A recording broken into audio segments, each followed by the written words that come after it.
Hello mga kalukal, na-miss nyo ba ang habab sa Dipolog? Miss it no more dahil nandito tayo ngayon sa Tiangge sa River Park. Tara!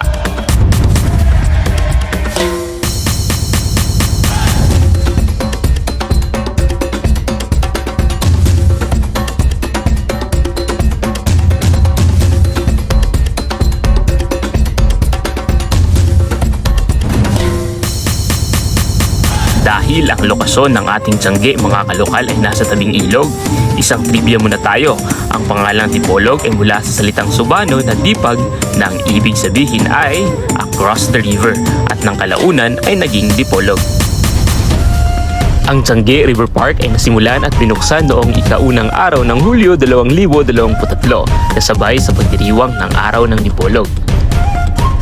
Ito ay matatagpuan sa likod ng Corazon C. Aquino Hospital at mahigit sa 40 stalls ang matatagpuan dito. Dito mga kalokal ay matatagpuan at magtikman ng iba't ibang uri ng pagkain mula lutong bahay hanggang sa iba't ibang uri ng pagkaing dayuhan. Mula sa karaniwang uri ng mga street foods tulad ng somay at tempura, ordinaryong shake hanggang sa iba't ibang uri ng tatak ng kape, milk tea at mga inumin.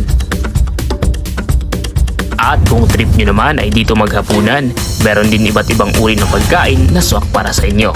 Tulad ng fried chicken, lechon, mga ready to serve foods at marami pang iba. At ang bumaling sa aking atensyon mga kalokal ay ang Cone Chow, isang stalls na nagbibenta ng mga potahe na gawa sa karne ng kuneho.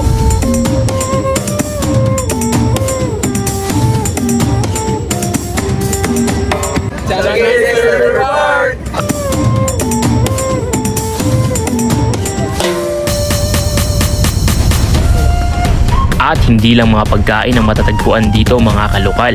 Meron din silang mga dry goods at mga gawang sining ng mga malikhaing kamay ng mga talentadong Dipolognon.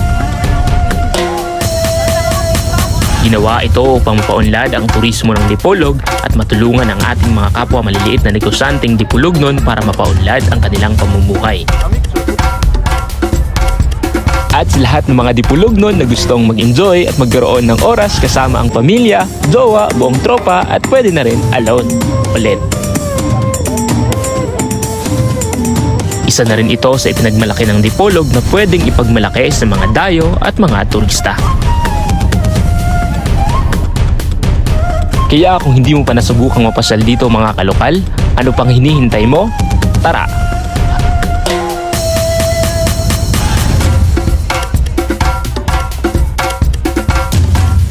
At hanggang sa muli, ako si Ruru, ang inyong kalokal. Patuloy na magbabahagi ng mga istorya at kwentong lokal at nag-iiwan ng mga katagang suporta lokal.